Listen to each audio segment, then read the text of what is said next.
Hello guys, welcome back to my channel. तो आज हम लोग पढ़ेंगे फैमिली कि how family impact human development, और साथ में हम ये पढ़ेंगे कि किस तरीके के डिफरेंट पेरेंटिंग स्टाइल्स और चाइल्ड रेयरिंग स्टाइल्स। ठीक है, तो सबसे पहले हम थोड़ा सा बेसिक जान लेते हैं कि ओरिजिन और फंक्शंस क्या है फैमिली के। तो अभी हम अर्ली मैन के टाइम की बात कर रहे हैं। तो उस वक्त जो फैमिली का जो कॉमन फॉर्म था, बस वो यही था कि कमिटमेंट होती थी between a man and women. तो जो विमेन होती थी वो फीड करती थी, शेड्यूल्टर देती थी और नर्चर करती थी अपने बच्चों को until they reach maturity. Whereas जो मैन होता था वो बाहर जाता था, हंट करता था और फूड लाता था।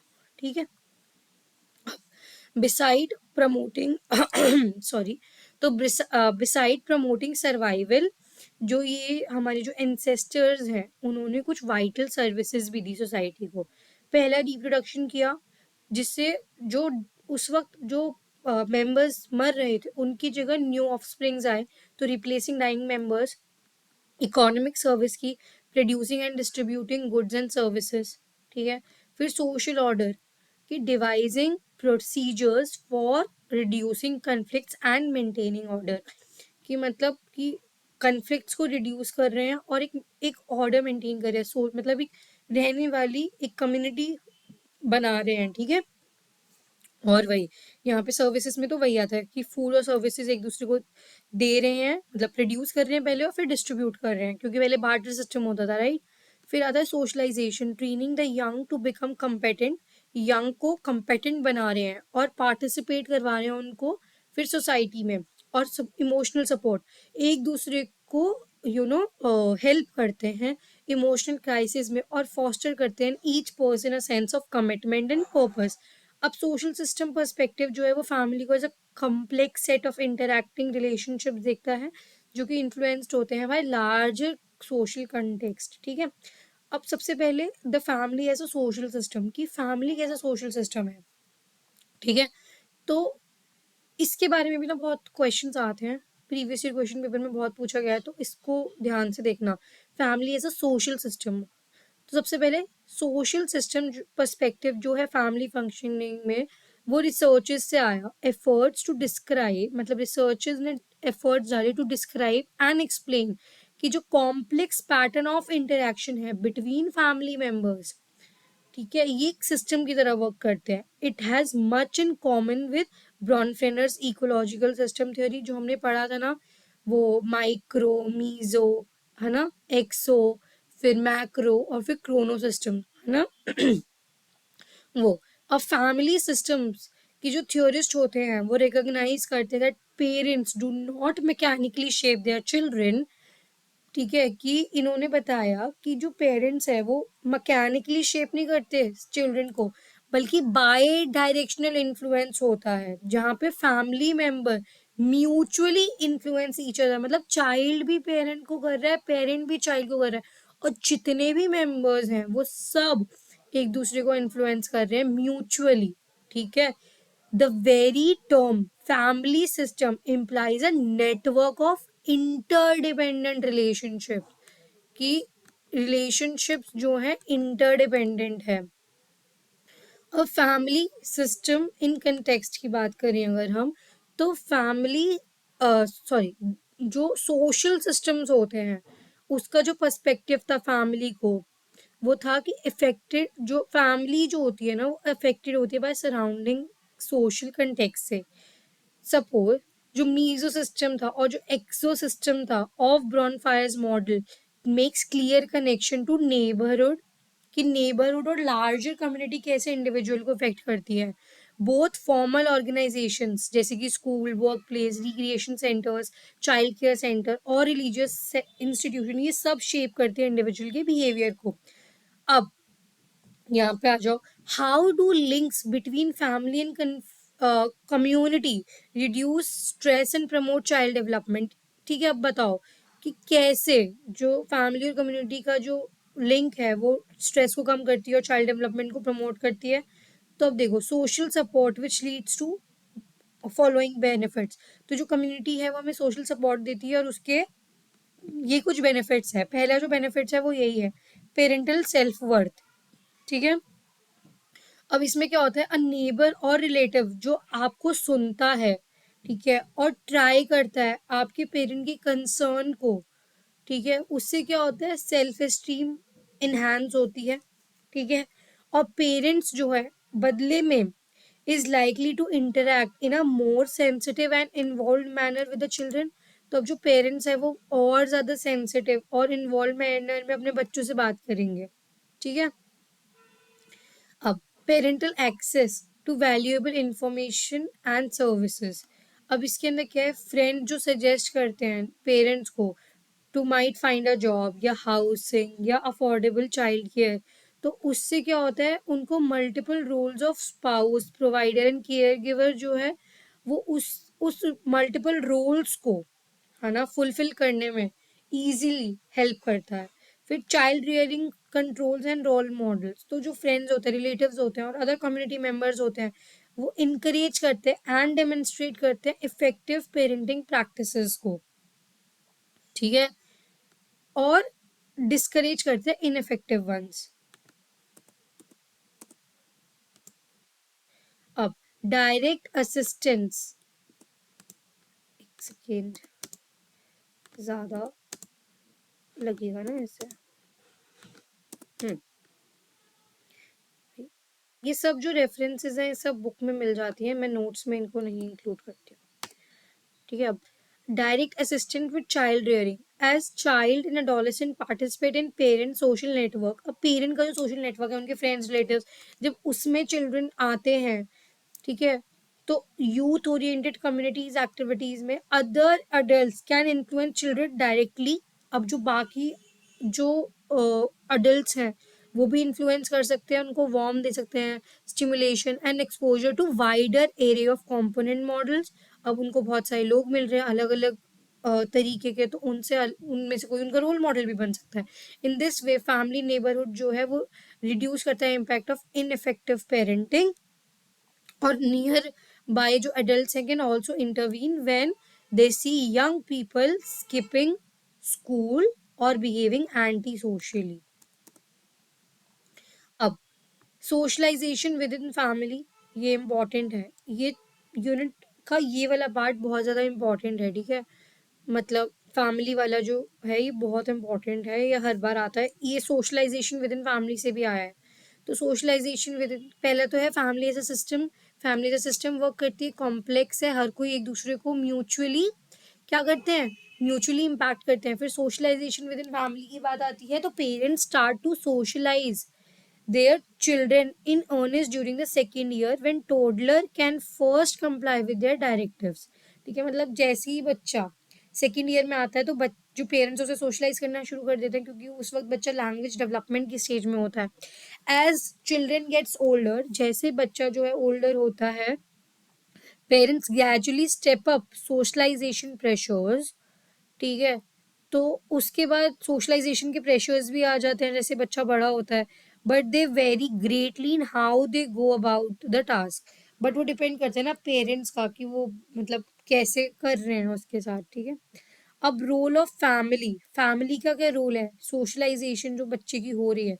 सोशलाइजेशन क्या होती है, मतलब सोशलाइजेशन बेसिकली अगर बात की जाए तो कि हाउ एक इंसान जो है वो इंटरैक्ट कर रहा है with various people around them, तो उसमें फैमिली का क्या रोल है हम उसके बारे में बात करेंगे। तो सोशलाइजेशन जो है ये प्रोसेस है जिसकी वजह से पर्सन जो है लर्न करता है क्या चीज़, वेज जो सोसाइटी ने दिए हैं, सोसाइटी के कुछ नॉर्म्स है, कुछ कल्चर है, उसको सीखता है। तो सोशलाइजेशन एक वही प्रोसेस है। और चिल्ड्रन जो है वो ये तरीके और ये जो वैल्यूज हैं अपनी सोसाइटी की वो सीखते हैं कैसे, जो ऑलरेडी सोशलाइज्ड इंडिविजुअल है उनसे कांटेक्ट में आकर।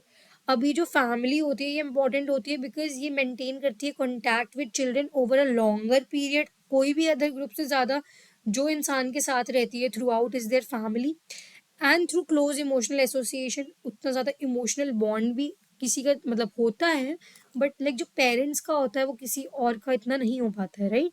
Can exert maximum influence in their lives, अब both adult and other sibling members जो कोई और अडल्ट है या कोई सिबलिंग है, ब्रदर सिस्टर है, ये रोल मॉडल्स की तरह काम आते हैं कि भाई मेरे भैया ने भी सीखा है, मैं भी सीखूंगी।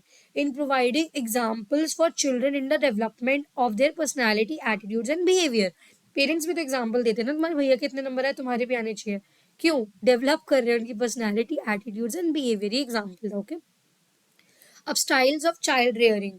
चाइल्ड रेयरिंग की कुछ स्टाइल्स हैं, ठीक है, अब इनको हम पढ़ेंगे। सबसे पहले चाइल्ड रेयरिंग स्टाइल जो है कॉम्बिनेशन होता है पेरेंटिंग बिहेवियर का, ठीक है, जो होते हैं जो आते हैं वाइड रेंज ऑफ सिचुएशंस के साथ, creating an enduring child rearing climate. यानी चाइल्ड रेयरिंग जो स्टाइल्स होते हैं, ये कॉम्बिनेशन है कि पेरेंट का कैसा बिहेवियर है, जिससे कि कि और उसके साथ ना बहुत सारी सिचुएशंस आती हैं जो चाइल्ड रेयरिंग क्लाइमेट को करती हैं। अब एक थी डियाना बॉमरिंड, ठीक है, डियाना बॉमरिंड, इन्होंने गैदर की थी इंफॉर्मेशन ऑन चाइल्ड रेयरिंग, और उनकी जो फाइंडिंग्स थी, उन्होंने रिवील किया था कि 3 फीचर्स होते हैं जो कंसिस्टेंटली डिफ्रेंशिएट करते हैं कि इफेक्टिव स्टाइल कौन सा है और लेस इफेक्टिव कौन सा है। यानी 3 की फीचर्स जो डिफ्रेंशिएट करते हैं अच्छी पेरेंटिंग स्टाइल में और बेकार वाली में। तो पहली होती है कि एक्सेप्टेंस कर हो रही है चाइल्ड की, ठीक है, और इन्वॉल्वमेंट है पेरेंट्स का चाइल्ड की लाइफ में, जो भी which establish an emotional connection with child, उससे बच्चे के साथ एक इमोशनल कनेक्शन बन जाता है। Behavioural control of child through expectations, rules and supervision which promotes more mature behaviour. यानी उनके बिहेवियर को थोड़ा कंट्रोल भी करना है एक्सपेक्टेशन से, रूल से, सुपरविजन से, तो वो मैच्योर बिहेवियर और ज़्यादा प्रमोट होगा।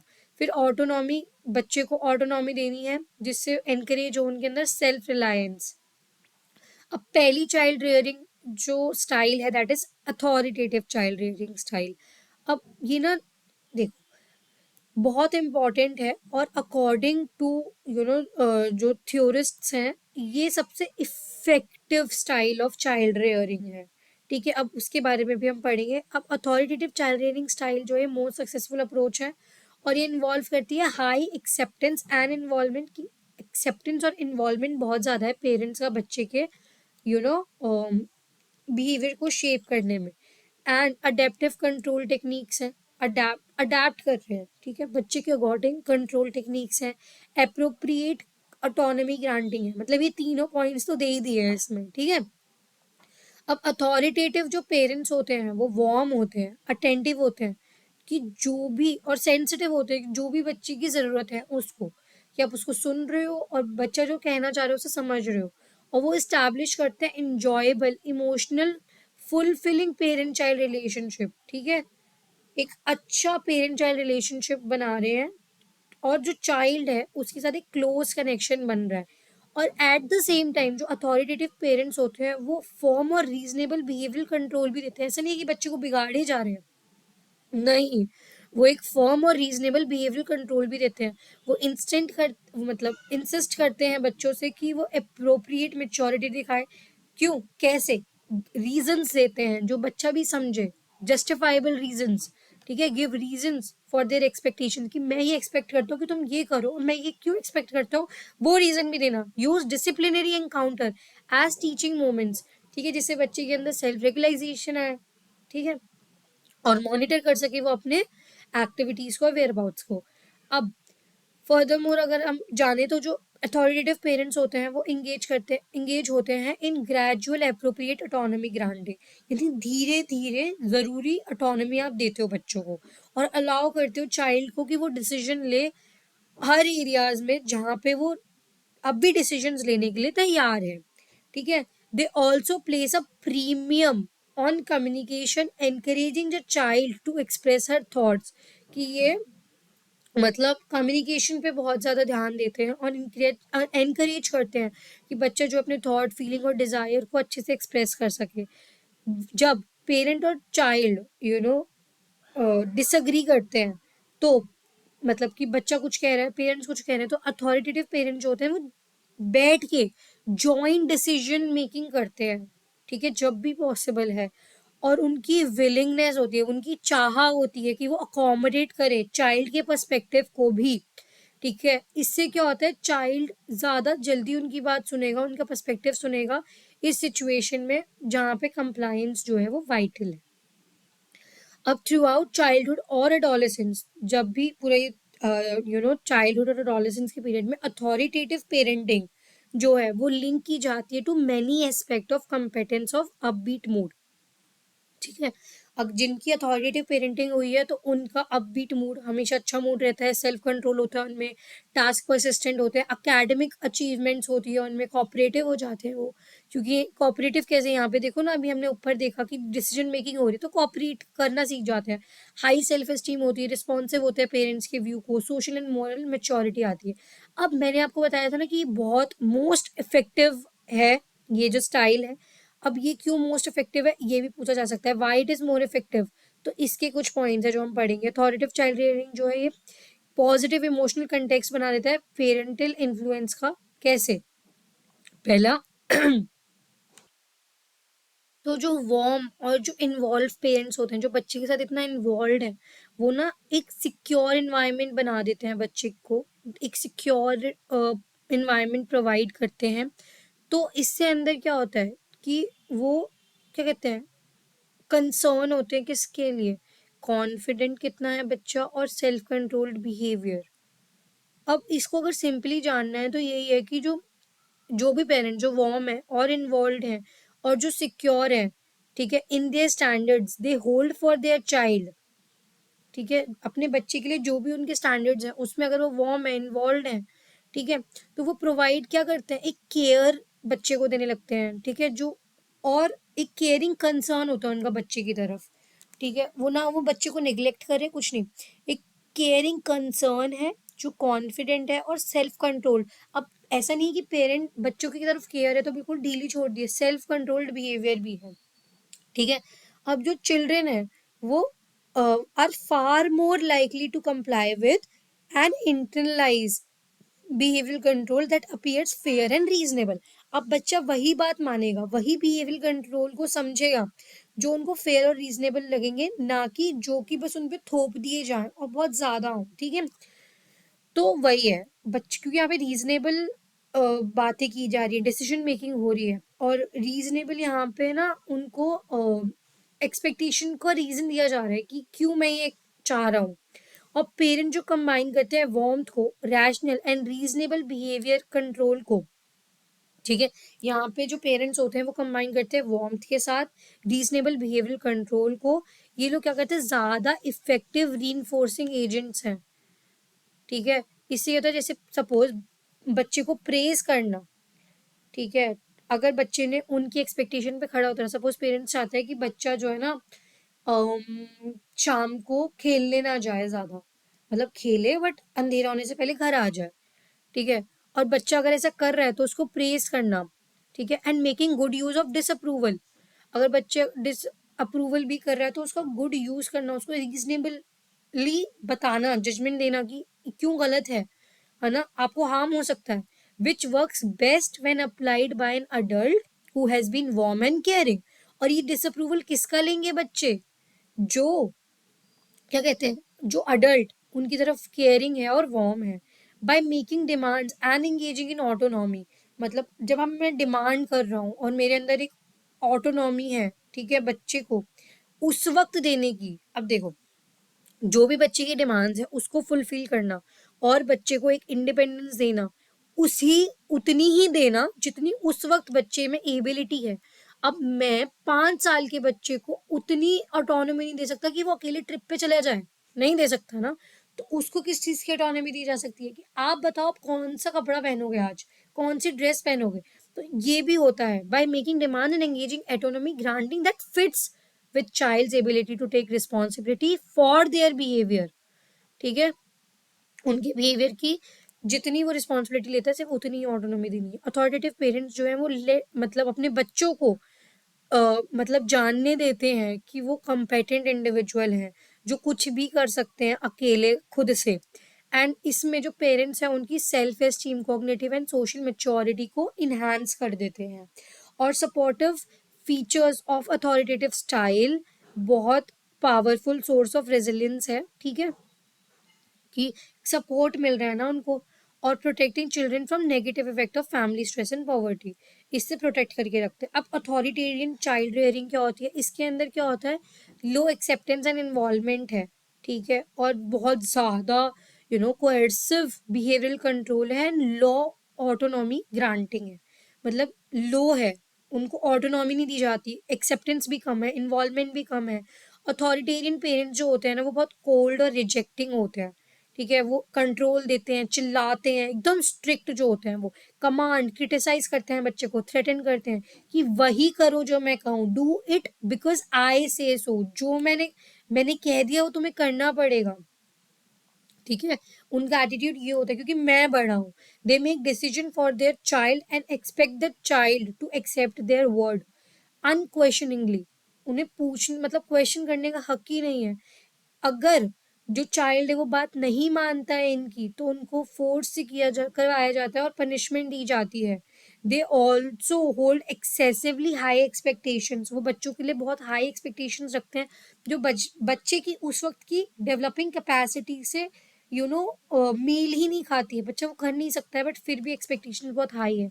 और जो चिल्ड्रन जो होते हैं in authoritarian, sorry not authoritative, authoritarian parents के, are more likely to be anxious, बच्चे एंशियस हो जाते हैं क्योंकि एक्सपेक्टेशन है वो कर नहीं पा रहे हैं, अनहैप्पी, सेल्फ एस्टीम भी कम है, सेल्फ रिलायंस भी कम है। और जब ये फ्रस्ट्रेट होते हैं तो ये बहुत ज़्यादा हॉस्टिलिटी के साथ रिएक्ट करते हैं अपने, और जो उनके पेरेंट्स होते हैं ना वो फोर्स के साथ, और जब वो नहीं कर रहे हैं काम उनके तरीके से तो फोर्स की तरफ कराते हैं। और जो बॉयज़ हैं वो ज़्यादातर ज़्यादा एंगर और डिफेंस दिखाते हैं, जो गर्ल्स हैं वो भी कुछ ऐसे बिहेवियर्स करती हैं, ठीक है, बट बॉयज़ ज़्यादा हाई रेट से दिखाते हैं।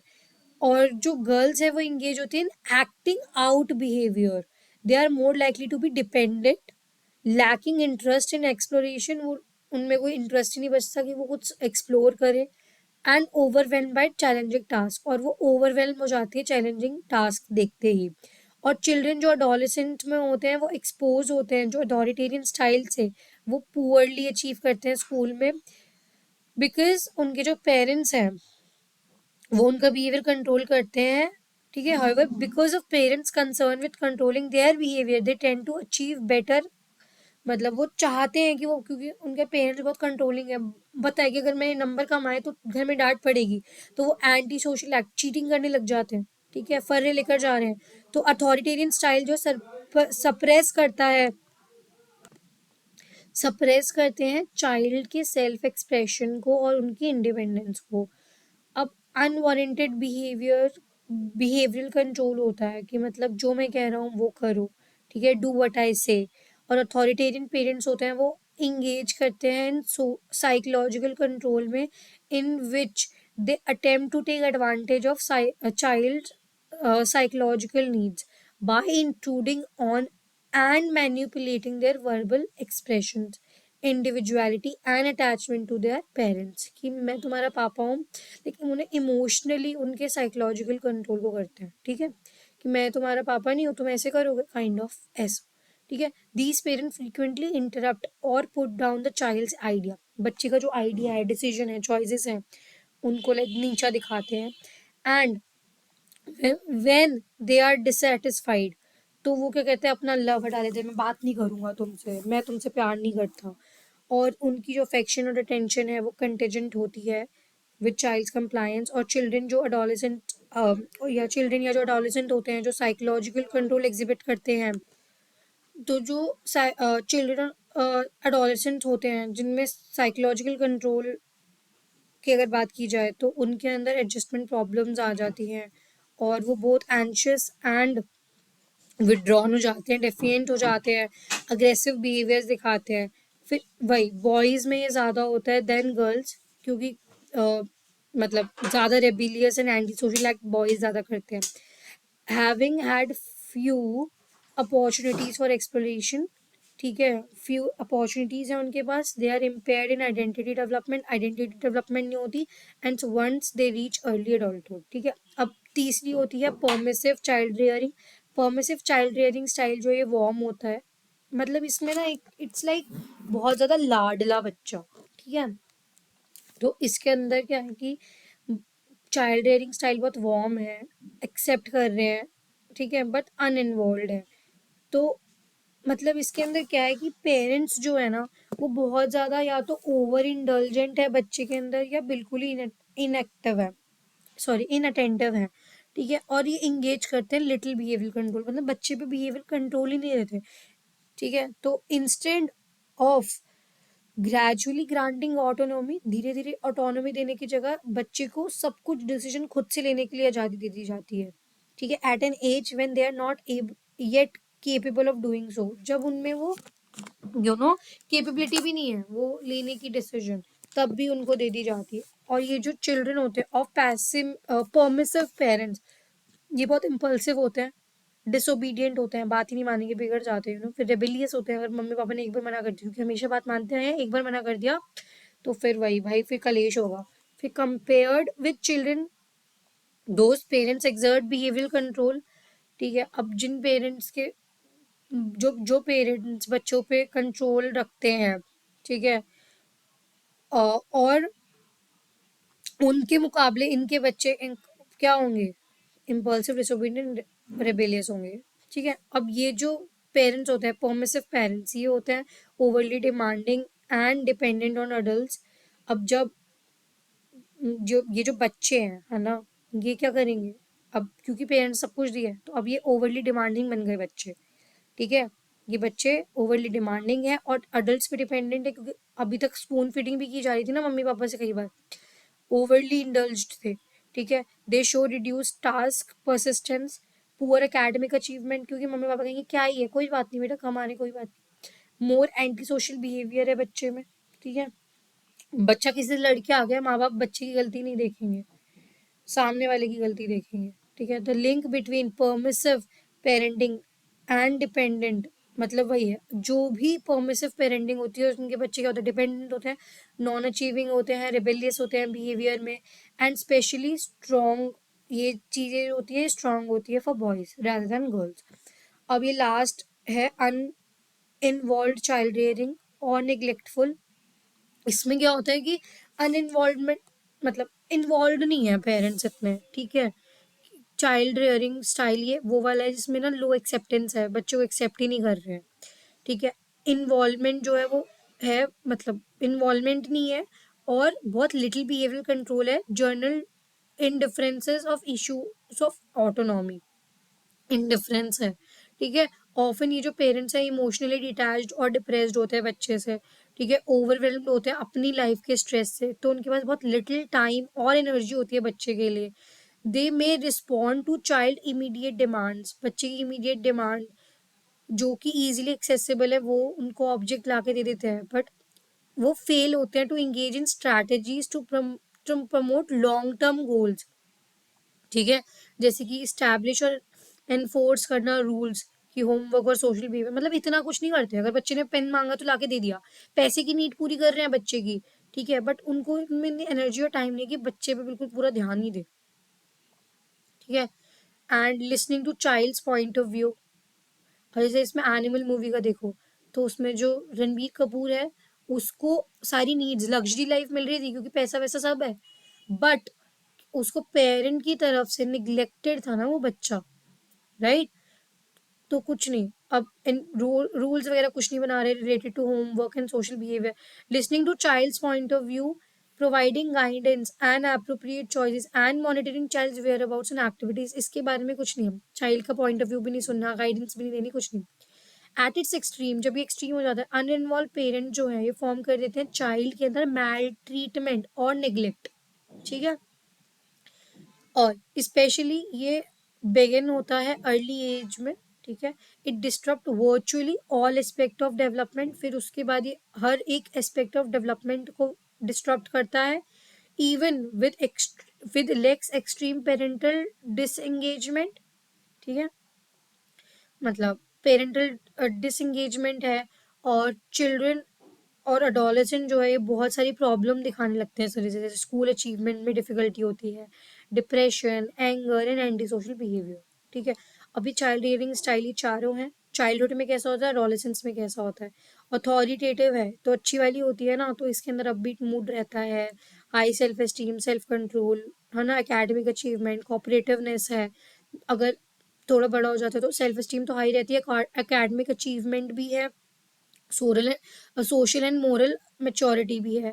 ठीक है, अब अथॉरिटेरियन में देखा जाए तो एंशियस होता है, विड्रॉन होता है, डिफिएंट, एग्रेसिव बिहेवियर, अनहैप्पी मूड है, हॉस्टाइल है, फ्रस्ट्रेटेड है, एकेडमिक अचीवमेंट में डिफिकल्टी होती है।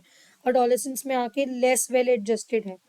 ठीक है, और जो भी उसके सेम पीयर है, जो भी सेम एज मेट्स हैं, उनके अकॉर्डिंग देखा जाए तो but somewhere better academic achievement आ जाती है और लेस एंटी सोशल बिहेवियर हो जाता है इनका।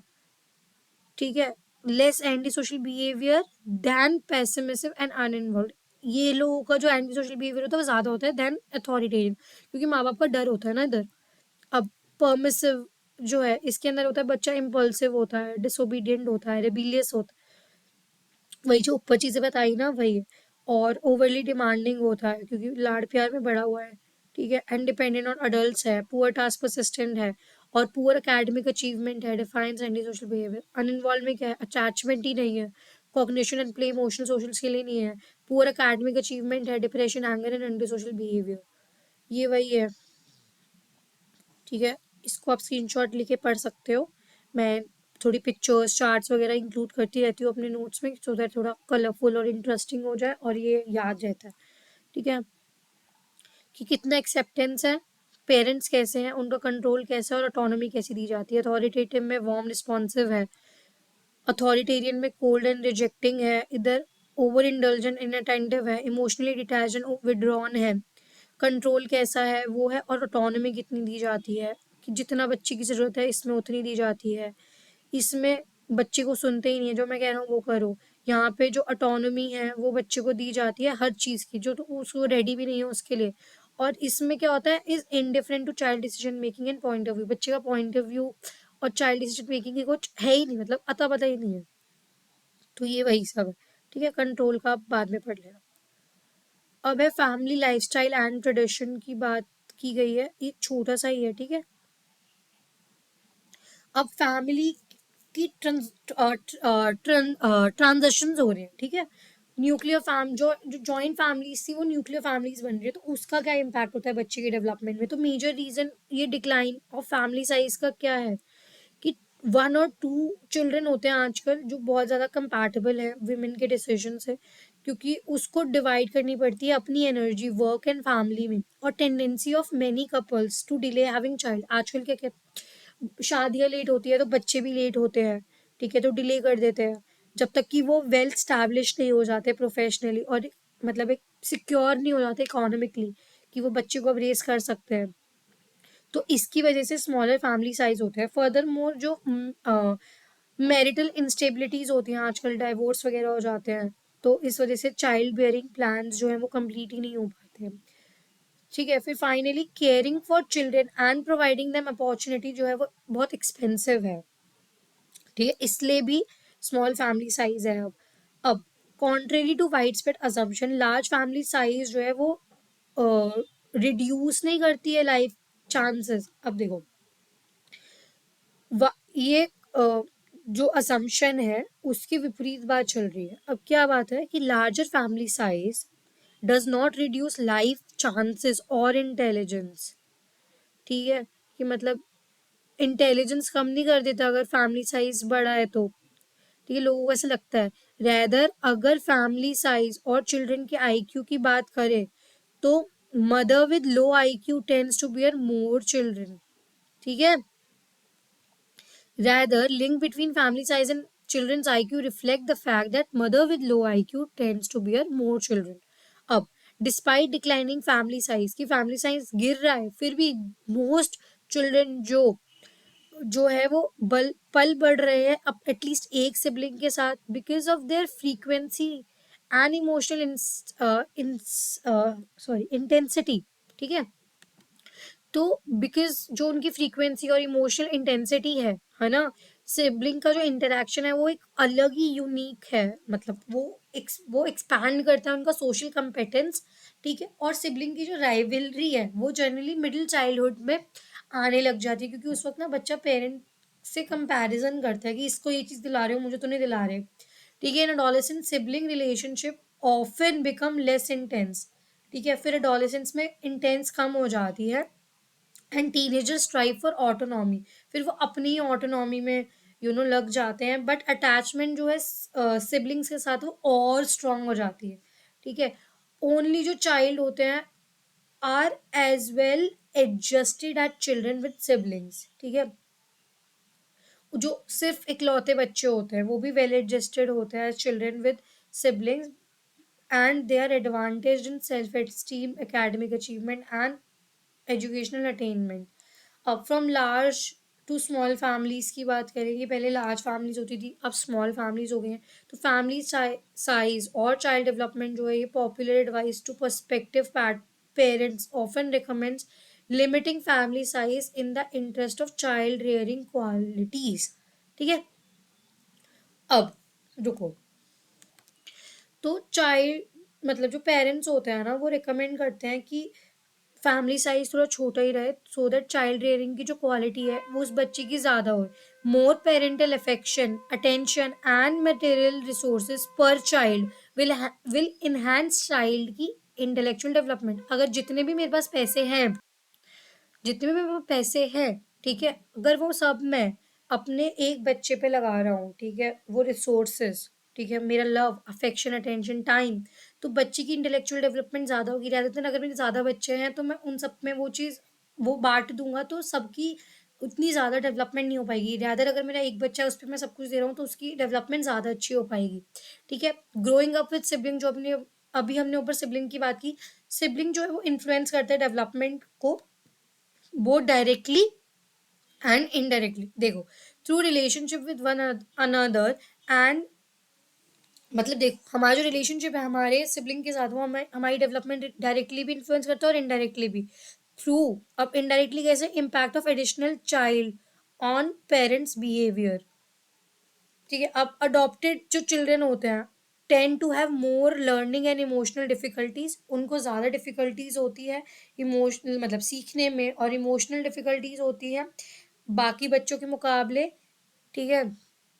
एंड अडोलेसेंस में जाके उनकी जो लाइफ होती है वो आर ऑफन कॉम्प्लिकेटेड, वो और कॉम्प्लिकेटेड होती है बाय अनरिजॉल्व क्यूरियोसिटी, क्योंकि उनके बचपन की जो क्यूरियोसिटीज हैं वो रिजॉल्व ही नहीं हुई ना, उनके पास कोई पेरेंट कोई था ही नहीं जो रिजॉल्व कर सके, ठीक है, अबाउट देयर रूट्स बाय, मतलब कि उनकी फैम मतलब पेरेंट्स कौन थे, एवरीथिंग उनकी क्यूरियोसिटी होती है ना कि मेरे एक्चुअल बायोलॉजिकल पेरेंट्स कौन हैं, वो सब जो उनके ग्रैंड पेरेंट्स कौन है, मैं कहाँ से आए हूँ, मेरा रिलीजन क्या है, मतलब मेरी रिलीजन क्या है, कस्टम क्या, एवरीथिंग।